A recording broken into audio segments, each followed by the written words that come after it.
Hello and good day. Welcome to this video. This is a video in which I will prove without a doubt that the young Franz Liszt used the double beat system, the double beat tempo system, for determining or deriving tempi for his works. Before we get into the music, I just want to mention that this is part of a book in progress I'm writing titled Rhythm and Tempo for Pianists. It's a large, broad, general book for students and teachers. And one of the chapters in this book is titled Making Sense of Historical Metronome Speeds, in which I discuss, among many other works, I discuss these works by Liszt. When Franz Liszt was 15 years old, by that time he had studied with Carl Czerny for some years. I'm not sure exactly how long he studied with Czerny for, but he was a student or pupil of Czerny since the age of 9. When Liszt was 15, he composed what would later become the Transcendental Etudes, 12 Transcendental Etudes. And these early versions, it's called Etude and 12 Exercises. I have links below this video where you can see the view or download the original edition, the first edition, as well as the Busoni edition, which I'm using here. All of the metronome speeds here are Liszt's when he was 15 years old. These were written, actually composed in 1826. They were published in 1827. So this is a young Franz Liszt before he was influenced by Paganini, before he was the big touring virtuoso in Europe. He was a budding composer, a budding virtuoso, but by no means was he the transcendental virtuoso that he would be later on, like in the Transcendental Etudes, which he was like, these were like a stepping stone to the later, much more difficult Transcendental Etudes. Study of the metronome speeds in these Etude and 12 exercises is very revealing. Very revealing. Let's just go over these. I'm going to try to go over them quickly because I realize that there's 12 of these to get through, and I just need to go over them pretty quickly so I don't spend too much time. But if you're interested in these, you can download them and view them. So I want to start with number 3. I want to discuss number 1 and 2, the slightly faster ones, a little later. Let's look at number 3 in F major. Now, Liszt, the young Franz Liszt at 15 years old, writes half note equals 80 for this.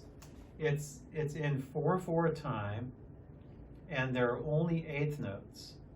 There are no 16th notes, so the 8th notes are the fast speed. So they're all 8th notes here. So half note equals 80. So I'm going to put it on half note in 80. I'm going to try to play it according to literally half note equals 80 to our single beat system. It would be I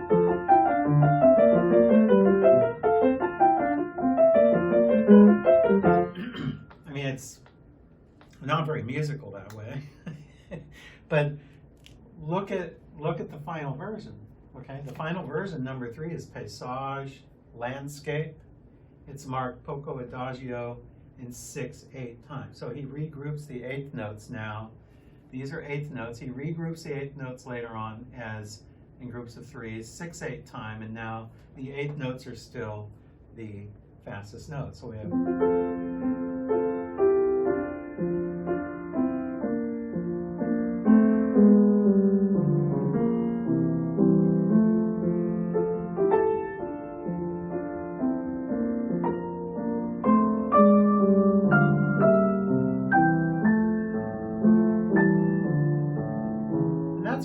speed it's played at, somewhere around there, a nice flowing kind of 8th note speed like that. Poco adagio for this one. And now, if I play this one in F major, when he wrote when he was 15,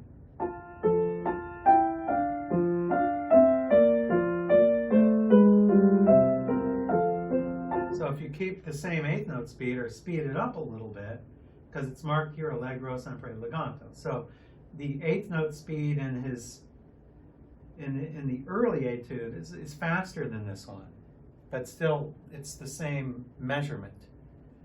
So now if you take 80, if you take 80 and make not literally half note 80, but make the quarter note as the subdivision, it's going to be 80 per quarter note. And this is what it sounds like.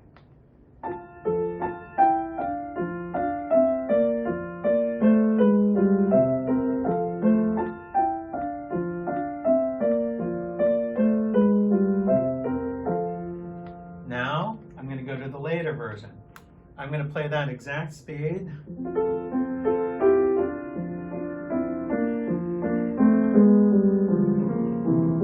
That would be too fast, so we slow it down a little bit. So we take this speed, take that speed and just slow it down, slow the eighth notes down.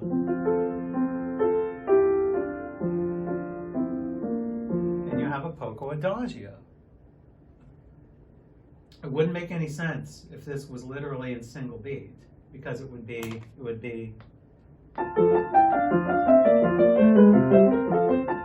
like that. Okay, let's move on to the next one. The next one here, number 5 in B flat major. Number 5 in B flat major is actually the forerunner to Feu Follet, the very difficult transcendental etude number 5, which I can't even play up to speed. I'll admit that. Can't play up to speed. I can probably play at about half speed. Okay, so I'm not going to do a whole lot of demonstrating with Feu Follet, but with his etude in B flat major number 5, let's look at what he does here. The young Franz Liszt, at 15 years old. It's in 4/4 time. It's marked moderato, and it's marked half note equals 66. And the fastest notes are 16th notes. There are some ornamental 32nd notes for some trills, and that's all. So basically you have the fastest non-ornamental notes are 16th notes, 4/4 time.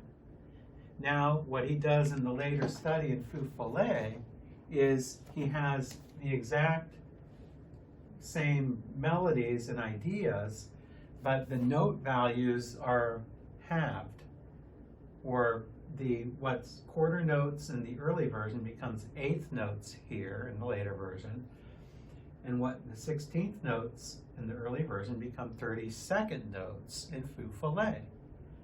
So what happens is visually it increases in speed.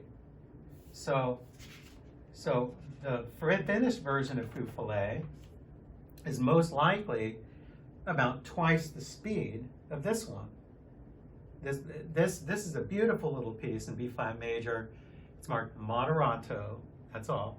Half note is 66. It's a very Schubertian kind of piece. You can tell that the young Franz Liszt was influenced by Schubert here. I'm going to put it on 66. And I'm going to play first, I'm going to try it at the single beat. Literally half note is 66. I can't even do it.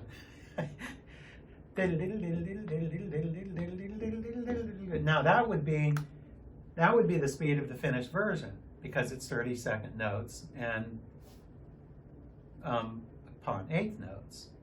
But as you see here, the note values are doubled, or they're slower, 2 times slower, half speed. So you take that speed of 66 per half note.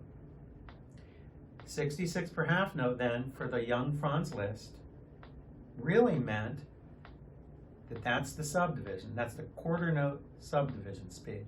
So it sounds like this.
very Schubertian, as I said before. Beautiful little piece, works perfectly.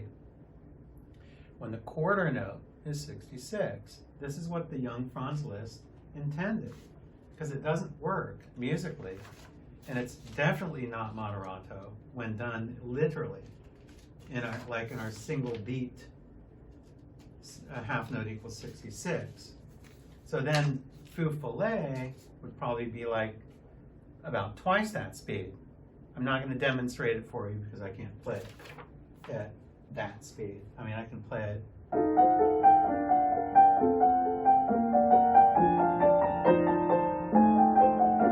mean, if you take that and sort of double the speed, then you have the speed of fou follet. So the early version, half speed, the later version, full speed of fou follet. It's a very interesting comparison. Let's move on to number 7. Number 7, in E flat major, is an early version of, not number 7 from Transcendental Etudes, but it's an early version of number 11 from the Transcendental Etudes, which is Harmonie du Soir, Evening Harmonies. And I'm just going to move on to this section here.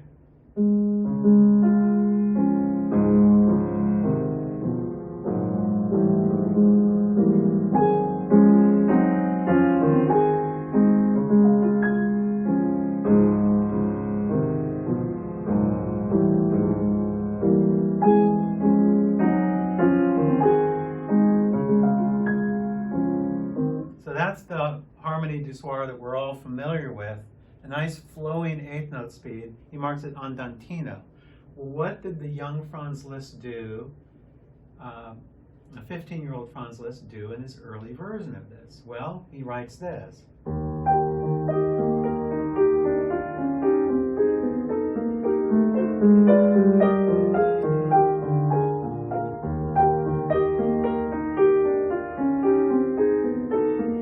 So it's a very picturesque kind of expressionistic study of rhythm with cross rhythms between the hands, where the hands are alternating. He writes allegretto con molto espressione, quarter note is 96. Quarter note 96. I'm going to put it on 96. I'm going to play this now according to the single beat 96. It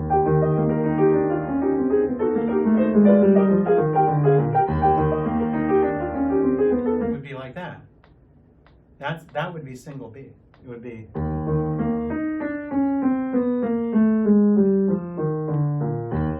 Okay? Double beat. The young Franz Liszt wrote quarter notes 96. He really wanted that 96 to be the 8th note subdivision of the quarter note, which becomes this. So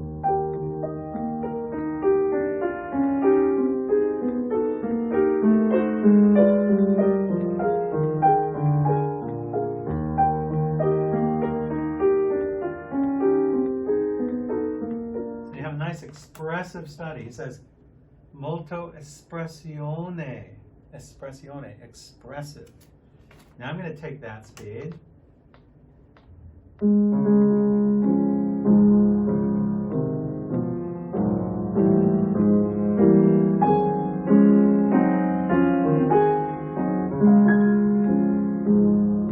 Works perfectly for evening harmonies. In fact, it's very often played around that speed for Harmonie du Soir. By the way, the slightly older Franz Liszt wrote quarter note equals 80 here. That's actually Liszt's metronome speed. It's rare that he marks metronome speeds for later music, but here he marks 80. So apparently he wanted it even a little slower than this early version. This early version is allegretto, quarter note 96. This is andantino, quarter note is 80.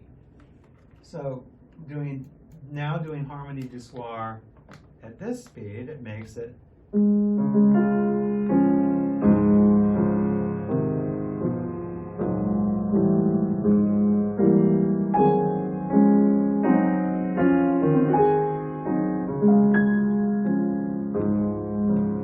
very nice, very beautiful that way.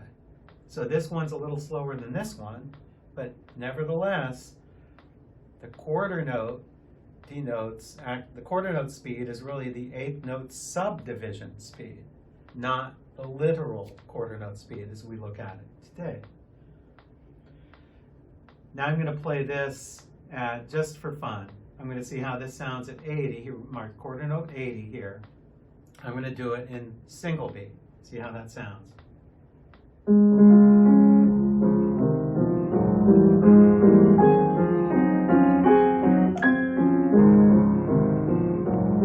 It's just not the same. It's not an andantino. It's not expressive. So it's very clear that the young Franz Liszt and the slightly older Franz Liszt was thinking in double beat. Now let's look at number 8 in C minor. Number 8 in C minor is a very Czerny-esque kind of study. It's a kind of a left-hand study. A lot of running 16th notes in the left hand. In fact, I think the whole thing is just 16th notes all the way through pretty much. And this would be something like this. I'm going to play it with no metronome first.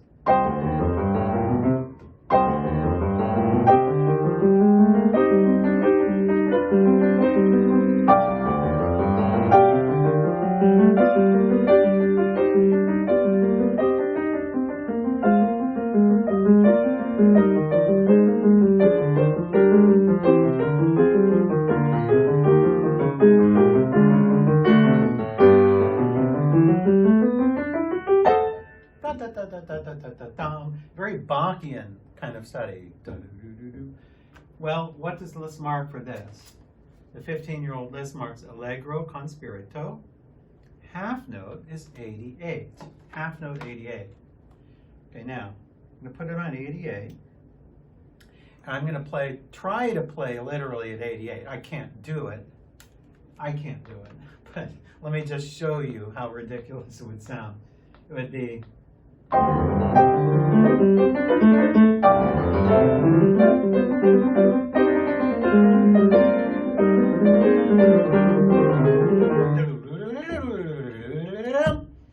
that would be the 16th notes.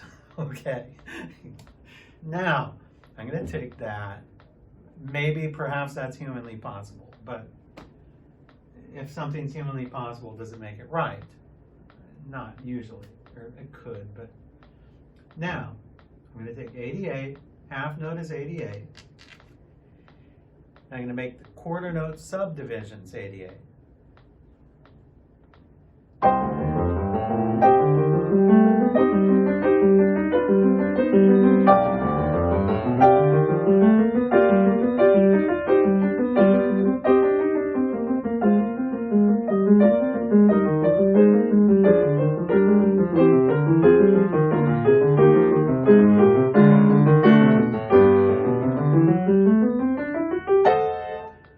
This goes on for 3 pages. Yeah, three pages of nothing but 16th notes. It's a good allegro.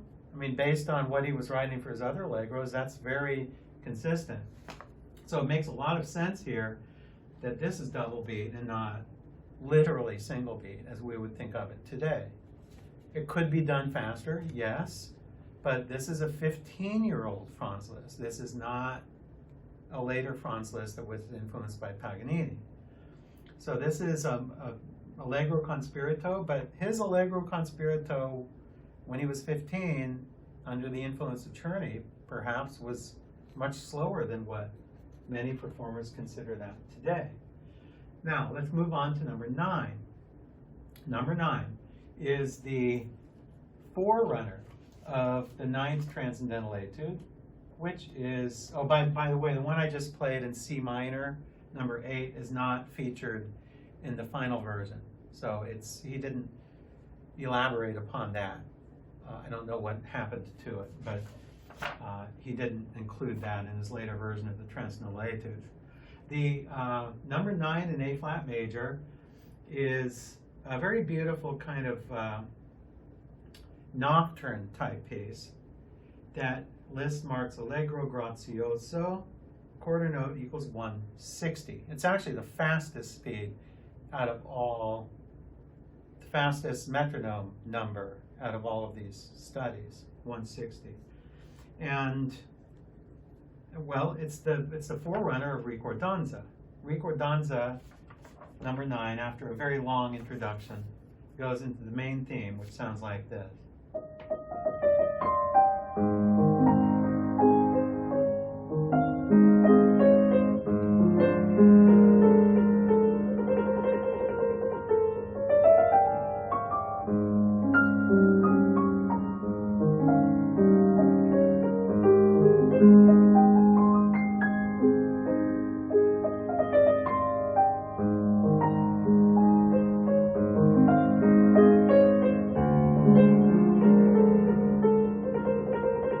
Very expressive piece.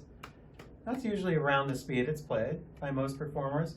So Liszt marks this andantino, not particularly fast by any means. The eighth notes are, moderately moving, like that. Now, what does he do here in the early version? In the early version, he does the same thing, but it's a little bit simplified. But it sounds like this.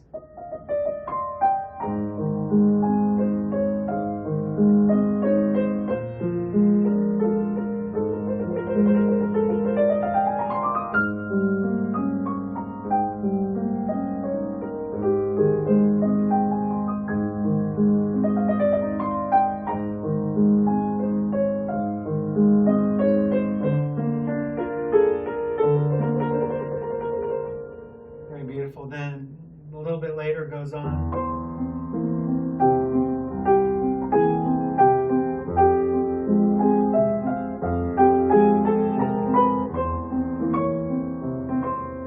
Very beautiful, like a nocturne.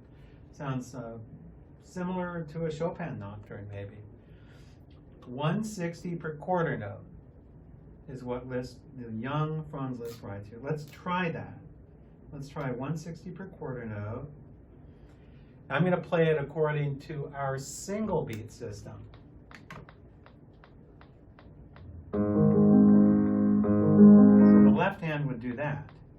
We go.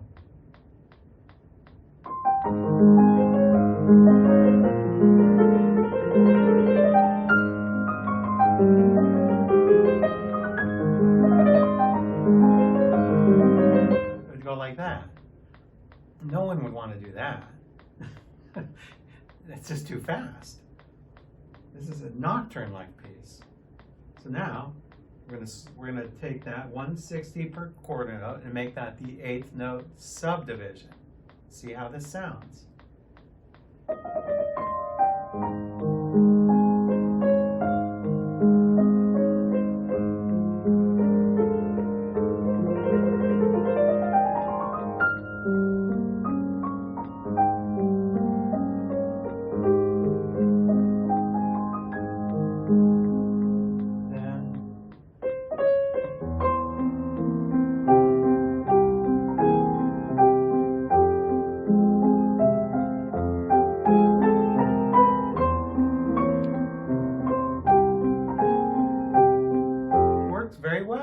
Works very well that way. It's much more realistic than twice that speed when you're rushing through it. Very, very interesting. Very interesting. It's a beautiful little piece, 3 pages long. I would suggest piano students and teachers check that out as well. Let's move on to number 10, in F minor. This is a little triplet study that the young Franz Liszt wrote, moderato, 2/4 time, and he has mostly just running 16th note triplets here. So 3 notes per 8th note here. And he marks quarter note is 96. Quarter note is 96. So I'm going to put it on 96, and I'm going to try to play it literally at 96. I can't do it very well, but let's see. I can't even do it.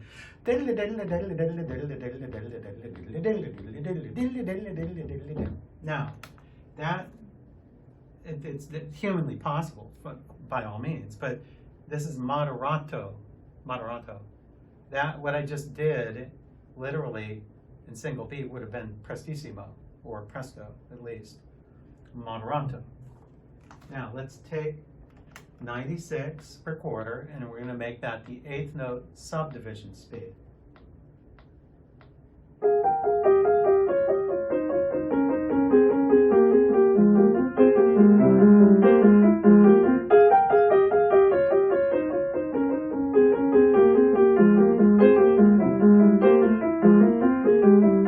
Like that. Okay, it's not particularly fast, but he only wrote it moderato. He didn't want it particularly fast. Now, what's very interesting is when you compare it to the final version, number 10, in the Transcendental Etudes. Okay? If you take number 10 in the Transcendental Etudes, it's basically the same rhythmically. It's in 2/4 time. You have mostly triplets, triplet sixteenths, but the early version is moderato. The later version is allegro agitato molto. This means that the young 15-year-old Franz Liszt just was writing sort of a kind of a simple little study in triplets, moderato, in 96.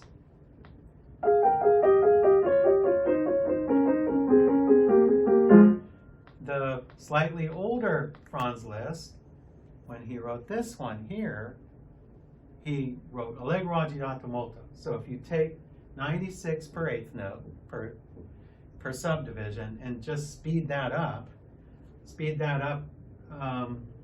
I guess significantly from a moderato to an allegro agitato molto, then you have that speed. So I'm going to put, so 96 is this speed.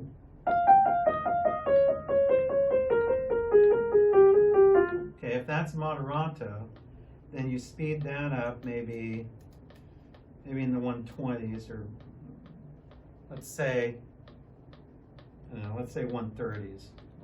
I'll speed it up to the 130s, okay? Instead of 96, it's like 138. So you have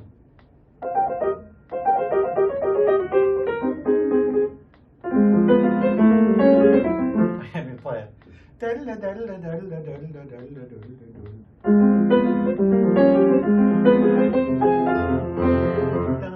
And that's usually around what this is played at. Around there. Maybe the 130s, 140s, somewhere around there. This is just an easy version of this, played a little slower. Now, if this were single beat, if this were really like this, then that would make this one faster than this one. Do you see? But this is only moderato, and that's allegro agitato molto. So this one is clearly slower, and clearly there's an increase in speed in the eighth note as you go from the early to the later version here. So proof once again that the young Franz Liszt used the double beat system. Now let's move on to number 11. Number 11, it's marked allegro grazioso, quarter note equals 92. By the way, it's not featured in the final version of the Transcendental Etudes. So I'm going to put it on 92 here. I'm going to try to play it literally.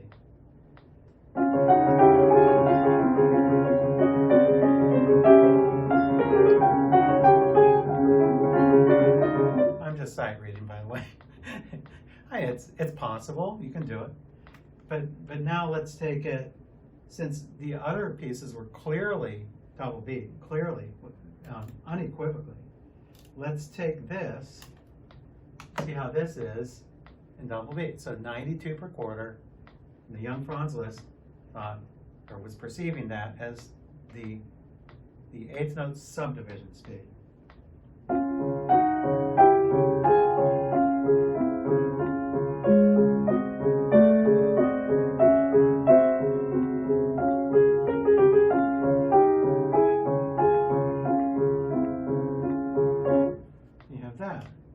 Nice little graceful little piece there.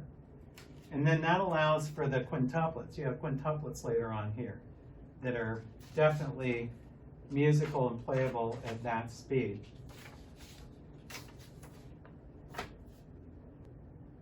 Now let's move on to number 12. Number 12 in B flat minor is the Chasse Neige from the Transcendental Etudes, the very last one. Here, number 12. And very difficult study with like tremolos. It's like a tremolo study. In the early version here, when Liszt was 15, he marks a half note is 92, and he writes it's in 4/4 time, allegro non troppo. He starts with rolling 16th notes here for a few measures, and then he goes into just constant rolling triplets. Each of those 3-note triplets fill a quarter note here. Now I'm going to put it on 92, and I'm going to try to play it at the literal 92 per half note and see what happens.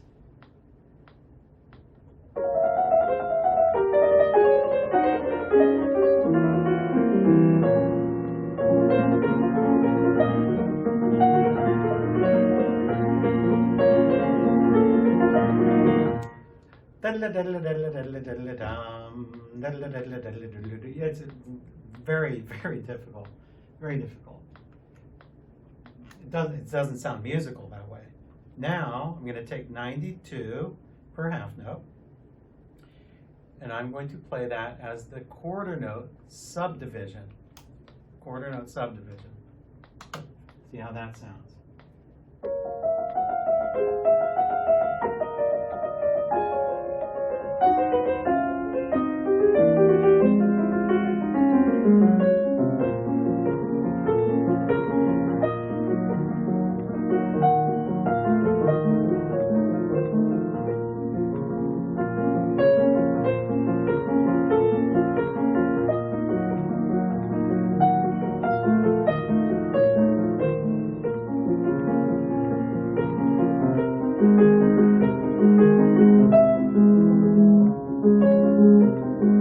Very nice. Nice little triplet study. It's not that hard to sight read either. I was sort of sight reading. I worked on this a little bit, but you know, has some tricky passages in the beginning, but definitely playable. Definitely playable at that speed when you play it in double beat. If you play it in single beat, it's virtually unplayable. Or if it is playable, it's very unenjoyable to hear. Now, what does Liszt do in the final version? Well, what he does is he takes those quarter note melody notes, he takes these. Okay, those are quarter notes in the early version. Now what he does is he makes those eighth notes here, and then the tempo, you see this is actually, he gives a tempo in this one too, 100 per eighth note. So 100 per eighth note in the later version compared to half note equals 92 in the first version. Well, 92 and 100 are very close. So this indicates that he probably was hearing something about half speed for this one as for this one. So if this is the quarter note speed in this one, which is the main melody, then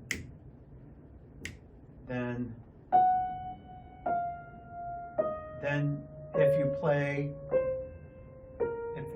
the eighth notes at approximately that speed or a little faster, like he marks 100, actually that would be the 16th note speed, I'm sorry.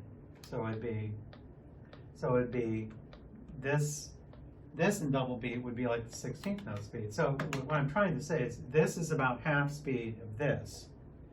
And it's evident because he uses the same melody in both.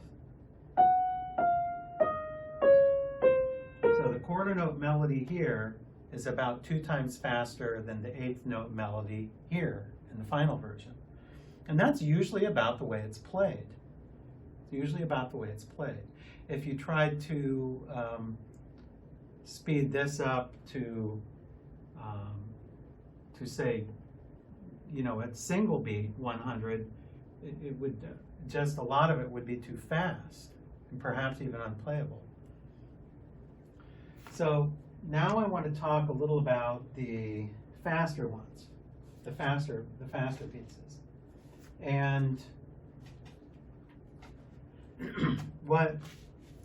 okay, here's a puzzling thing. The puzzling thing is in the faster pieces, or the slightly faster pieces. Number one is Allegro con fuoco, marked quarter note equals 132. Okay, let's just talk about this for a second. 132. Now, he also marks in some other ones. He marks on number 4 in D minor. He also marks 132. Okay, and number 6, he also marks 138. So this is strange, because in my study of metronome speeds, in Schumann's Scenes from Childhood, all of the faster pieces there, like the, well, I have it here. All of the faster pieces in Schumann's Scenes from Childhood are marked 138 or 132. They're like in the 130s. So you have Blind Man's Bluff, which is 138, but if you do that in double beat, it's too slow. It just seems andante. And number 5 is marked 132. If you do Happy Enough, if you do that at 132 in double beat, 132 per 8th in double beat, it's just too slow. So all of these that Schumann marks in the 130s, if you do in double beat, are far too slow. If you do, or if you play them in single beat, they're just way too fast. So this also is the problem in the first movement of Beethoven's Hammerklavier Sonata, 138. Well, 138 is just too fast in single beat. Hardly anyone can do it, if anyone can. But then doing it in double beat is just too slow. It's like an andante. The reason for this has to do with the metronome. Okay, here's Beethoven's metronome. I'm not sure which kind of metronome that the young Franz Liszt used in 1925 or 26. But Beethoven's metronome went to 160 and its slowest speed was 50. Okay? Liszt's fastest speed in these studies when he was 15 is 160.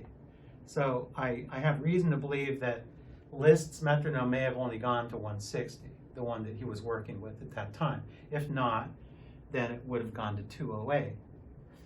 But in any case, in this case, if it goes to 160, if you're working with double beat, you can't go faster than that. So, and also it's highly inconvenient to go just to 160 or go to the very fast speed. So, as I've pointed out in other videos, very often just for practical reasons, composers had to just fudge a little bit and go a little slower just to make it more practical. So what I'm saying is my theory says, of course there's no proof, I'm not proving this for this particular movement, but I believe quarter note is 132 for number 1. It should be quarter note equals either in the 190s or 200s.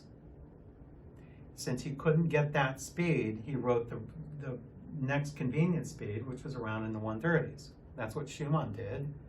That's what Beethoven did.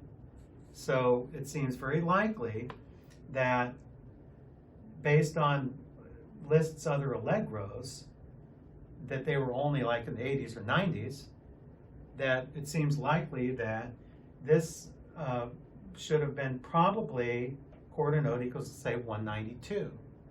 That would have been too fast if his metronome went to 160, and it would have been very inconvenient and very high and not very appealing if he had one that went to 208. So this first one here, my theory says it should probably be around 96. So double beat, that would be like this. That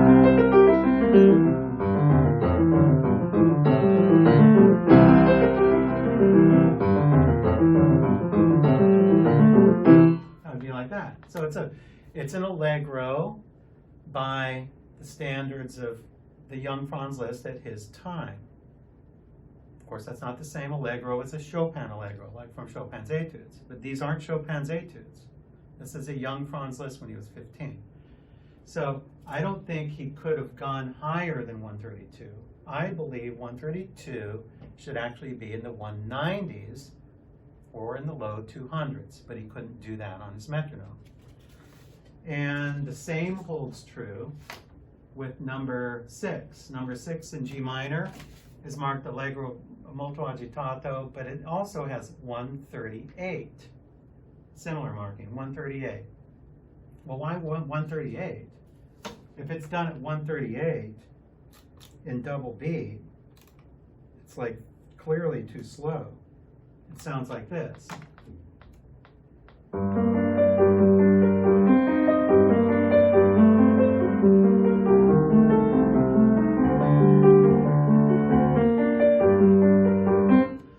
So he couldn't go any higher. He couldn't go into the 190s or 200s. So he had to bring it down just to make it more practical. So my theory says that number 6 in G minor should be around the same as number 1, around 96, perhaps. So now let's try that. That would be 192. So if you did 192 for number 6, 192 in double beat is the same as 96, single beat. Here's 96.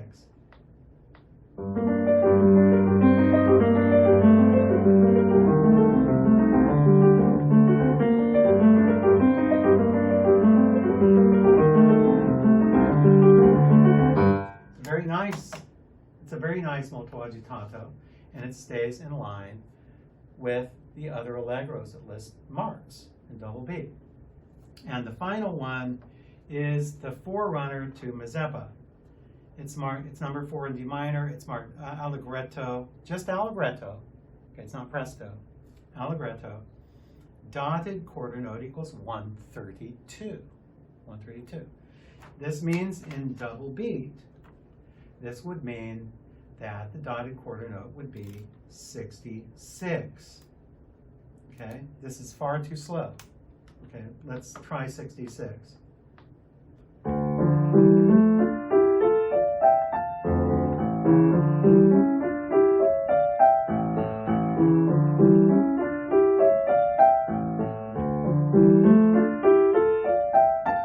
Okay, that's like an andante.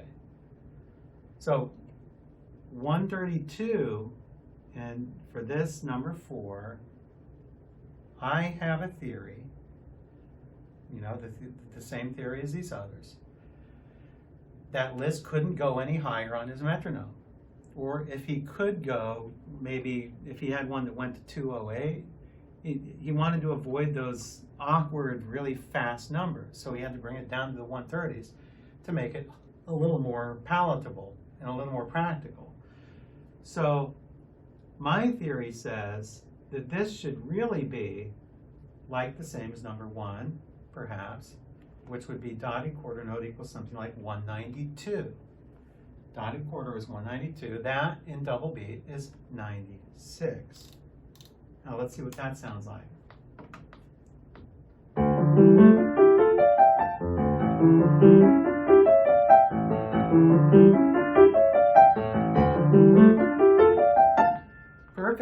Perfect kind of allegretto speed.